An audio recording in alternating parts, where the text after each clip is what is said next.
Hello बच्चों, कैसे हैं आप? एंजॉय कर रहे हैं? छुट्टियां एंजॉय कर रहे हैं? चलो, एंजॉय करना चाहिए, साथ में पढ़ना भी चाहिए, साथ में अपना होमवर्क कर कीजिए आप। आज हम आपको जो स्टोरी सुनाएंगे वो स्टोरी है एक किसान की और दो घड़ों की। घड़े मतलब मटके। एक गांव में एक किसान रहता था।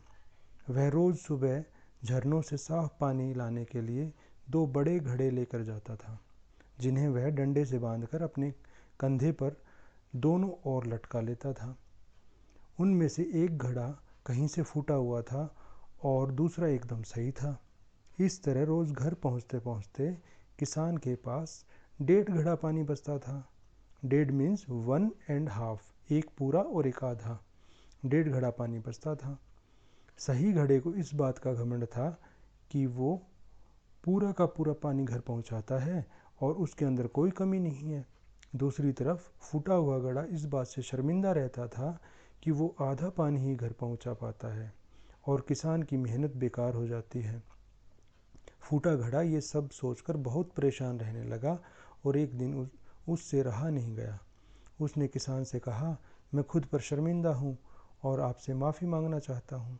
किसान ने पूछा, क्यों? तुम किस बात से शर्मिंदा हो? घड़ा फूटा हुआ घड़ा बोला, शायद आप नहीं जानते, पर मैं एक जगह से फूटा हुआ हूँ और पिछले 2 साल से मुझे जितना पानी घर पहुँचाना चाहिए था, बस उसका आधा पानी ही पहुँचा पाया हूँ। मेरे अंदर ये बहुत बड़ी कमी है जिसकी वजह से आपकी मेहनत बर्बाद हो जाती है। किसान को घड़े की बात सुनकर थोड़ा दुख हुआ और वह बोला, कोई बात नहीं, मैं चाहता हूँ कि आज लौटते वक्त जब हम वापस आएँ, तुम रास्ते में पड़ने वाले सुंदर फूलों को देखो। घड़े ने वैसा ही किया। वह रास्ते भर सुंदर फूलों को देखता आया। ऐसा करने से उसकी उदासी कुछ दूर हुई, पर घर पहुंचते पहुंचते फिर उसके अंदर से आधा पानी गिर चुका था। वह मायूस मीन्स उदास होकर किसान से माफ़ी मांगने लगा। किसान बोला, शायद तुमने ध्यान नहीं दिया, पूरे रास्ते में जितने भी फूल थे वो बस तुम्हारी तरफ थे, सही घड़े की तरफ एक भी फूल नहीं था। ऐसा इसलिए क्योंकि मैं हमेशा से तुम्हारे अंदर की कमी को जानता था और मैंने उसका फ़ायदा उठाया। मैंने तुम्हारी तरफ वाले रास्ते पर रंग बिरंगे फूलों के बीज बो दिए थे। तुम रोज़ थोड़ा थोड़ा करके उन्हें सींचते रहे और पूरे रास्ते को इतना खूबसूरत बना दिया। आज तुम्हारी वजह से ही मैं इन फूलों को भगवान को अर्पित कर पाता हूँ और अपने घर को सुंदर बना पाता हूँ। तुम ही सोचो, यदि तुम जैसे हो वैसे नहीं होते तो भला क्या मैं यह सब कुछ कर पाता? बच्चों, बहुत अच्छी कहानी है। इस कहानी से शिक्षा क्या मिलती है?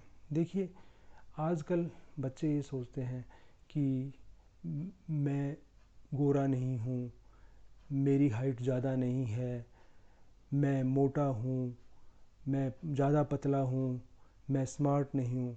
देखिए, भगवान ने जिनको जैसा बनाया है उसके लिए भगवान का धन्यवाद कीजिए और अपनी कमी जो है उसको कमी ना मानते हुए उसका यूटिलाइजेशन करो। उसको अपनी ताकत कैसे बना सकते हो उसके बारे में सोचिए। जैसे जब हम कहीं आर्मी में होते हैं या कोई टीम लीडर होता है तो उसको अपने सभी जवानों का ये पता होता है कि इस जवान के अंदर पावर ज़्यादा है, इस जवान में एक्टिवनेस ज़्यादा है, इस जवान का वेट कम है, तो इसलिए इसको कहीं उठाना होगा, कहीं उठा के कहीं जंप करवाना होगा तो इसको इजीली जंप करवाया जा सकता है। तो उस लीडर को सब पता होता है कि मेरे जो साथी हैं उनके अंदर किस में क्या क्वालिटी है। और एक क्वालिटी हर जगह यूज़ नहीं हो सकती। जैसे सुई और तलवार दोनों एक दूसरे का काम नहीं कर सकती।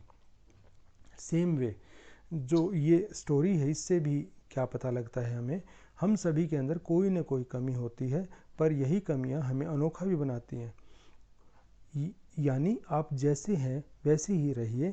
उस किसान की तरह हमें भी हर किसी को वैसे ही स्वीकार करना चाहिए जैसा वह है, उसकी अच्छाई पर ध्यान देना चाहिए। जब हम ऐसा करेंगे तब फूटा घड़ा भी अच्छे घड़े की तरह कीमती हो जाएगा। समझ आई बच्चों स्टोरी आपको? आप इसके स्टोरी कैसी लगी ज़रूर बताइए कमेंट करके। बहुत बहुत धन्यवाद। शुभ रात्रि।